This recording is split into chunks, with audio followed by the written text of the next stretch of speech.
பரணி நட்சத்திரக்காரங்களுக்கு, குறிப்பாக பரணி நட்சத்திரக்காரங்களுக்கு இந்த ஆவணி மாதம் எப்படி இருக்கும்னு பார்த்தீங்கன்னா, ஏன்னா இவங்க வந்து தான் உண்டு, தான் குடும்பம் உண்டு, குடும்பத்திற்கு அதிகமான முக்கியத்துவம் கொடுப்பாங்க.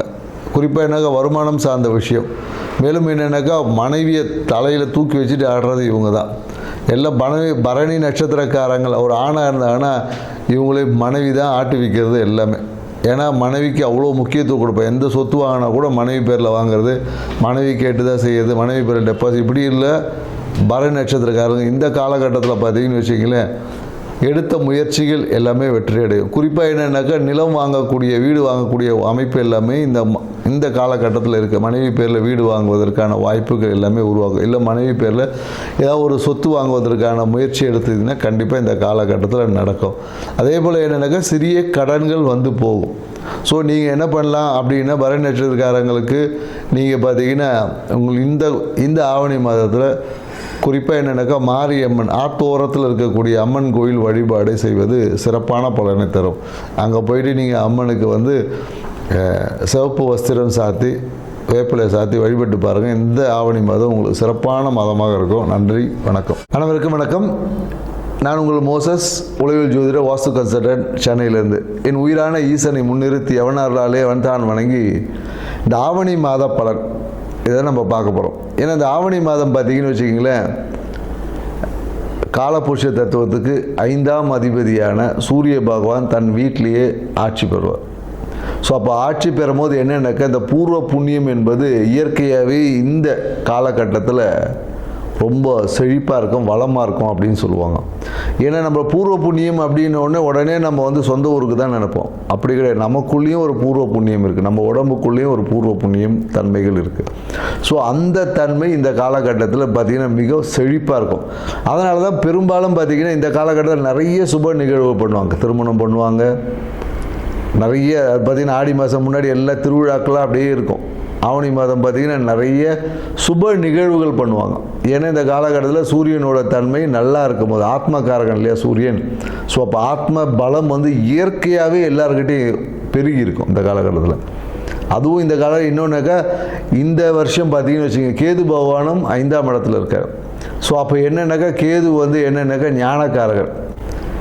ஏன்னா பொதுவாக பார்த்திங்கன்னா சூரியன் வந்தால் பார்த்திங்கன்னா நம்ம ஆத்மகாரகன் சொல்கிறோம் இல்லையா.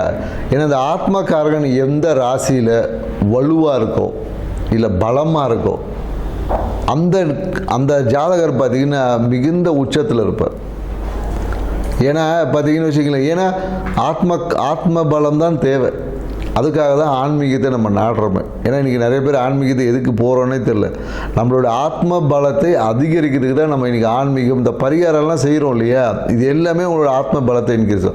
அப்படி இருக்கக்கூடிய சூரிய பகவான் இந்த ஆவணி மாதத்தில் அவர் சொந்த வீட்டில் இருந்து அப்படியே ஒரு ஆட்சி பண்ணும் போது எப்படி இருக்குன்னு பாருங்கள். அதனால தான் இந்த காலகட்டம் நிறைய சுப நடக்கும் போது அது எல்லாமே வெற்றி, காரிய சித்தி, நிறைய பேர் இடம் வாங்குவாங்க. அதனால தான் பார்த்தீங்கன்னா இந்த காலத்தில் இன்னொரு விஷயம் இருக்குது. ஆவணி மாதத்தில் பார்த்திங்கன்னா விநாயகர் சதுர்த்தி. இந்த காலத்துலேருந்து அந்த விழா கோலங்கள் எல்லாமே தொடங்கும். அது வரையும் பார்த்திங்கன்னா ஒரு இந்த மந்தமாக போயிட்டு இருந்தது. இது பார்த்திங்கன்னா விநாயகர் சதுர்த்தி, அதுக்கப்புறம் பார்த்திங்கன்னா ஆயுத பூஜை, அப்புறம் தீபாவளி, அப்படியே பார்த்திங்கன்னா விழாக்களாக அப்படியே வரும். இனிமேல் ஒவ்வொரு மாதமும் பார்த்திங்கன்னா விழாக்கள், இந்த புரட்டாசி மாதத்தை தவிர்த்து.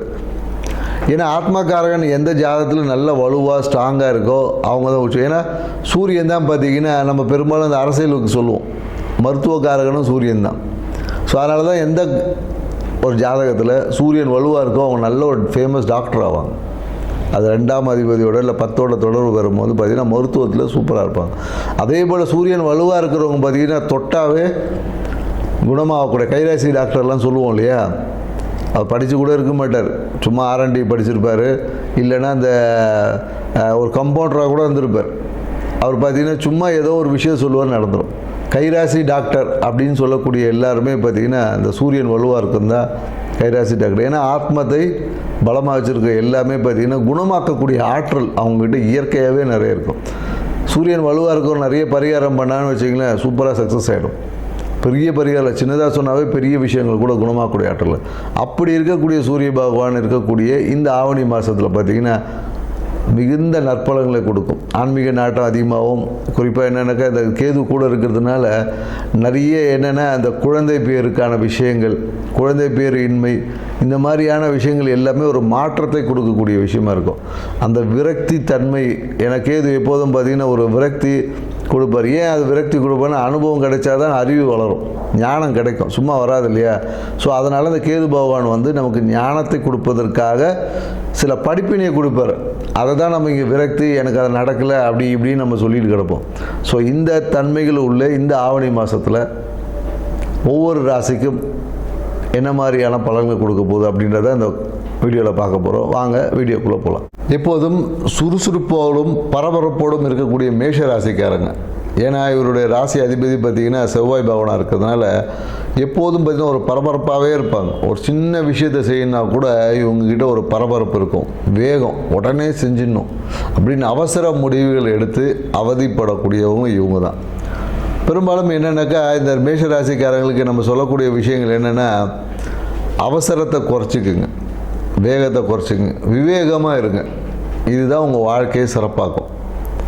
ஸோ இப்படி இருக்கக்கூடிய இந்த குணநலங்களுடைய மேஷ ராசிக்காரங்களுக்கு இந்த ஆவணி மாதம் பார்த்திங்கன்னு வச்சுக்கிங்களேன், என்ன மாதிரி இருக்குன்னா,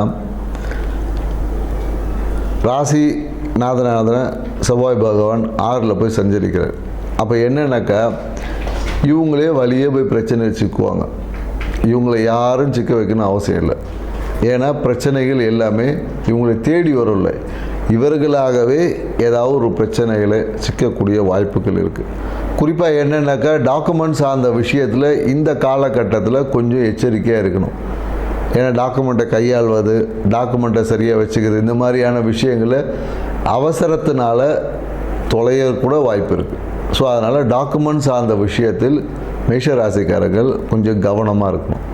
அதே போல் என்னென்னாக்கா பொருளாதாரம் சார்ந்த விஷயத்தில், வருமானம் அந்த சார்ந்த விஷயத்தில் என்னென்னாக்கா மாமன் உறவு மூலயமா இவங்களுக்கு ஒரு நல்ல ஆதாயம் இருக்குது. மாமன் உறவு மூலயமா ஒன்றும் இல்லை, நீங்கள் யாராவது மாமான்னு கூப்பிட்டாவே அவங்கள கூப்பிட்டு போனீங்கன்னா பொருளாதாரம் சார்ந்த எடுத்த முயற்சிகள் எல்லாமே வெற்றி அடையும். திருமணத்திற்காக காத்திருந்த கூடிய மேஷராசிக்காரங்களாக நீங்கள் இருந்தீங்கன்னா மாமாவை கூப்பிட்டு போனீங்கன்னாவே நீங்கள் திருமண நிகழ்வு என்பது சுபமாக நடக்குமானா கண்டிப்பாக நடக்கும். அதே போல் என்னென்னா 3ல் குரு பகவான் இருக்கிறார். ஸோ அப்போ என்னென்னாக்கா இளைய சகோதரம் சார்ந்த விஷயத்தில் உங்களுக்கு என்னென்னாக்கா ஒரு பிரயோஜனமும் இருக்காது, தேவையற்ற விரயங்களை கொடுத்துட்ருப்பார். ஸோ மேலும் நீங்கள் முயற்சிகள் எல்லாத்தையும் குரு பார்க்க கோடி நன்மை இல்லையா? ஸோ அவருடைய பார்வை உங்களுக்கு 5, 9, 11 படுறதுனால குரு பார்வையால் கோடி நன்மைகளுக்கு எதை வந்தாலும் குலதெய்வத்தை அருளோட, உங்களுடைய குருவோட அருளோட அனைத்தையும் எதிர்த்து ஆளுமை செய்து வெற்றி கொள்ள தன்மை வந்து மேஷராசிக்காரங்க இந்த காலகட்டத்தில் இருக்கான்னா இந்த மாதிரில குறிப்பாக சிறப்பாக இருக்குது. ஏன்னா இந்த காலகட்டம் என்னென்னாக்கா குலதெய்வத்தின் அருள் வந்து இவங்களுக்கு பரிபூர்ணமாக கிடக்கு. குலதெய்வத்தை எப்படி இருந்தாலும் போய் சந்திச்சுட்டு வந்துடுவாங்க. ஏதோ ஒரு காரணம் சொல்லி கண்டிப்பாக மேஷராசிக்காரங்க எல்லாமே ஒரு குலதெய்வ வழிபாடை கண்டிப்பாக இந்த காலகட்டத்தில் போக முடியாதவங்க கூட போயிடுவாங்க, செய்யக்கூடிய வாய்ப்புகள் எல்லாமே இருக்குது. அதே போல் என்னென்னாக்கா இந்த காலகட்டத்தில் என்ன மேஷராசிக்காரர்களுக்கு மலை மேலே இருக்கக்கூடிய சிவன் ஆலயம் சார், மலை மேலே இருக்கக்கூடிய சிவன் கோயிலை போகிறதுக்கான வாய்ப்புகள் இருக்கான்னா கண்டிப்பாக இருக்குது. ஸோ அங்கே இருக்கக்கூடிய விநாயகர் பெருமானுக்கு நீங்கள் வந்து அருகம்புல்லை போட்டுட்டு வந்தீங்கன்னாவே இந்த காலகட்டம் வந்து எண்ணிய எண்ணங்கள், ஆசைகள் எல்லாமே நிறைவேறும் இந்த காலகட்டத்தில். ஆனால் என்னென்னாக்கா சில விஷயங்களில் பார்த்திங்கன்னா கொஞ்சம் கவனமாக இருக்கணும். குறிப்பாக என்னென்னாக்கா இந்த காலகட்டத்தில் நீங்கள் அடுத்தவங்களுக்கு ஜாமீன் கையெழுத்து போடுறது, உங்கள் கையால் ஏதாவது பண்ணுறது, இந்த மாதிரியான விஷயங்கள் கொடுக்கும்போது கொஞ்சம் எச்சரிக்கையாக இருக்கணும். ஏன்னா நம்ம இந்த காலத்தில் பணம் சார்ந்த விஷயத்தில் நீங்கள் யாருக்காவது உத்தரவாதம் கொடுத்து ஜாமீன் கையெழுத்து போட்டிங்கன்னா அடுத்து அந்த பணத்தை நீங்கள் தான் கட்டணும். அதனால் கொஞ்சம் எச்சரிக்கையாக இருங்க. மேலும் என்னென்னாக்கா உணவு, இந்த காலகட்டத்தில் உணவு சார்ந்த விஷயத்தில் கொஞ்சம் கவனம் தேவை. உடல் வந்து வெப்பத்தால் வரக்கூடிய வியாதிகள் வரும். உடம்பு சூட்டால் பார்த்திங்கன்னா அடிவயிறு வலி, ஜீரணமின்மை, இந்த மாதிரியான பிரச்சனைகள் வருவதற்கான சாத்தியக்கூறுகள் இருக்குது. அதே போல் என்னென்னாக்கா மேஷராசிக்காரர் இந்த காலத்தில் ஒரு சூப்பரான நிகழ்வு என்னென்னு வச்சுக்கல, முடியவே முடியாது அப்படின்னு தூக்கி எறிஞ்ச விஷயங்கள் எல்லாமே இப்போ சக்ஸஸ் ஆகிடும். குறிப்பாக என்னென்னாக்கா கோர்ட்டு கேஸில் இழுத்து நடிச்சிட்ருக்கோம்.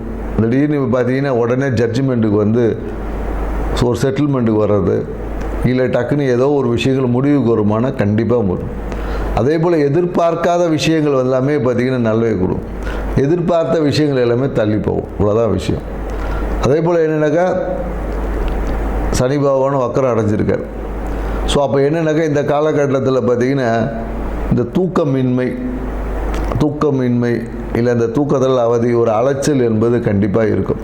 அதனால் கண்டிப்பாக ஆதாயம் இருக்குமானா கண்டிப்பாக ஆதாயம் உண்டு. முன்னாடி நீங்கள் சும்மா சுற்றிருப்பீங்க, 10 பைசா பிரயோஜனம் வந்திருக்காரு. இப்போ எல்லாமே உங்களுக்கு லாபமாக இருக்கும். நீங்கள் சுற்றுற சுற்று, நீங்கள் எடுத்த முயற்சிகள், நீங்கள் அலைஞ்ச விஷயங்கள், நீங்கள் தேவையில்லாத விஷயங்கள் சுற்றிருப்பீங்க. அது ஏதோ ஒரு இதில் இந்த காலகட்டத்தில் பிரயோஜனம் படுமானா படும். திடீர்னு என்றைக்கோ ஒரு விஷயத்தை போயிட்டு பார்த்துருப்பீங்க, அப்போ திடீர்னு இப்போ கூப்பிட்டு அதை முடியறதுக்கான வாய்ப்புகள் எல்லாமே இருக்குது. மன மகிழ்ச்சிக்காக இந்த காலகட்டத்தில் என்னென்ன 5 ரூபா செலவு பண்ண சொன்னால் 500 ரூபா செலவு பண்ணுங்க. இதான் பிரச்சனையே உங்களுக்கு. இதை மட்டும் கொஞ்சம் கண்ட்ரோல் பண்ணிக்கோங்க. ஏன்னா 500 ரூபா செலவு பண்ண வேண்டியது நீங்கள் 5000 ரூபா செலவு பண்ணிடுவீங்க. ஸோ இதை கண்ட்ரோல் பண்ணிங்கனாவே தேவையற்ற விரயங்களை குறைச்சிக்கூடாது, கடன் சுமையும் குறைச்சிக்கலாம். ஏன்னா இந்த காலகட்டத்தில் என்னென்னா நம்மளை உசுப்பேற்றி விட்டு வேடிக்கை பார்ப்பாங்க. சூழ்நிலைகள் எல்லாமே உசுப்பேற்றி விட்டு வேடிக்கை பார்ப்பாங்க. அதே மாதிரி என்னென்னாக்கா இதுக்கு முன்னாடி பணம் கொடுக்குறேன்னு சொல்லியிருப்பாங்க. இப்போ அது எல்லாமே பார்த்திங்கன்னா உங்களுக்கு எல்லாமே ஏற்கனவே வந்திருக்கிற வாய்ப்புகள் இருந்துச்சு. வராதவங்களுக்கு இப்போது ஏதோ ஒரு விதத்தின் வழியாக வருவதற்கான வாய்ப்புகள் இருக்குது. ஸோ நீங்கள் இதுக்கு என்ன பண்ணலான்னு பார்த்தீங்கன்னு வச்சுங்களேன், உங்கள் வீட்டு பக்கத்தில் இருக்கக்கூடிய பணப்பிரச்சனையாக இருந்தால், பணம் சார்ந்த விஷயங்கள் இருந்தால், பணம் சார்ந்த விஷயத்தில் சூழ்நிலைகளில் ஒரு அழுத்தம் ஏற்படுவதாக இருந்தால், நீங்கள் உங்கள் வீட்டு பக்கத்தில் இருக்க அம்மன் கோயிலுக்கு பச்சை பட்டு சாத்தி பச்சை வளையல் போட்டு வழிபாடு செஞ்சு பாருங்கள். குறிப்பாக என்னென்னாக்கா நீங்கள் ஒன்றுமே இல்லை, பச்சை வஸ்திரம் சாத்தி பச்சை வளையலிட்டு ஒரு கற்பூரம் ஏற்றி ஒரு சக்கரை பொங்கல் வச்சு பாருங்கள். நீங்கள் எதிர்பார்த்த அனைத்து விஷயங்கள் சூழ்நிலைகள் எல்லாமே சாதகமாகும். எதிர்பார்த்த வருமானம் கிடைக்கும். இந்த விஷயத்தை செஞ்சு பாருங்கள். உங்கள் வாழ்க்கை சிறப்பாக இருக்கும். நன்றி, வணக்கம்.